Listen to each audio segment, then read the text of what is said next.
you're gonna want to start off with your materials, which doesn't have to be anything fancy, just like a number 2 pencil, any paper will do. And before you do any drawing, you want to have a reference picture. Here's an example of a good reference picture that you could use, because it helps a lot. And I'm going to use this one specifically for this picture, and it's going to help with mapping out when you have a reference picture. And to start off, we have like the basic circle, the basic head shape, and then we're going to do a circle, and then from the left side we're going to have a line going down. And then with this line, this is sort of where everything on the face is going to go. And now we draw another line that's going to be where the eyes are going to go. And the eyes can sort of be on the lower half of the circle, and you're going to want to make a triangle shape, a small triangle shape. Well, actually you can do the eyebrows first, but the eyes will be a little triangle shape. And you're going to have to remember that in the eyes, usually they're really small, and you have to remember they have to draw the eyelids and the eye socket where it's in. Keep in mind the anatomy. Some lashes, eyebrows.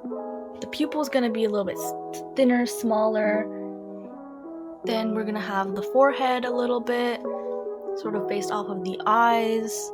Not really that far from it, but there's some space between the bridge of the eyes and the nose, but it depends with different people.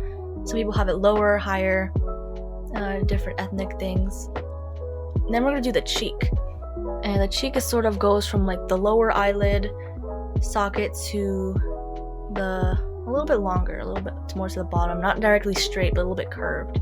Because we're going to make a little bit of a rectangle from the bottom of the little cheek line we just made and the eyes. I'm going to do a rectangle, and that's sort of going to be like where the nose is, like just the basic shape.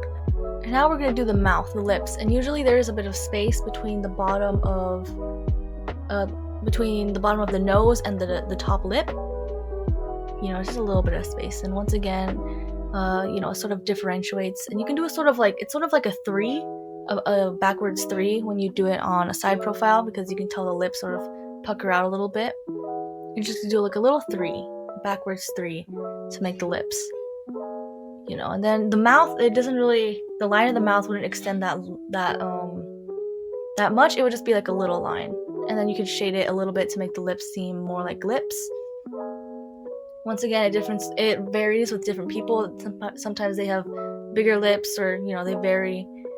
But this is just based off of the picture I chose for the reference.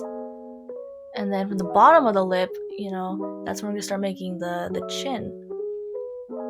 And it's important to notice that all of the things we just drew, like the nose, the lips, the chin, all sort of correspond with the line that we drew earlier. Then we can add a few more like shading details, give a little bit more details to the eyebrows, which don't really have to be that detailed. They can just be like a line. Shading more of the nose, doing more of the lips, shading the lips and a little bit below the lips, the indent between the chin and the bottom lip. When it comes to the ears, usually they are a long distance. If it's on the side, it's not as close as you think it is. Usually where the eye is, it's usually across. And it goes more far back than you think. And then right where it is, like the cranium, the back of the head, the skull, it's not that shape here, but you can usually tell where the rest of the neck would go based on the ear. Now here is a polished and finalized version I did that I took more time on based off of this reference picture. And I know the hair is a lot more detailed, and I didn't really show that, but the face, as you can see, it has the little triangle eyes, the nose that I did before, the cheeks are more shaded, the lips are shaded, and overall you can tell it's like really, a lot of care went into it. And then here is another one I drew earlier. As you can see, different features. Another example, this one, her hair's more straight, her nose is of a different shape, her lips are a bit smaller, her chin goes more in, different eyes. But these sort of all of these features and all these people, her nose is a little bit more hooked,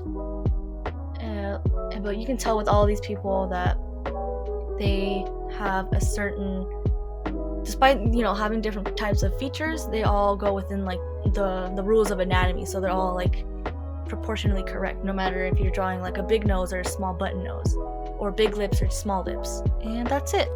Thank you. Hope you learned something.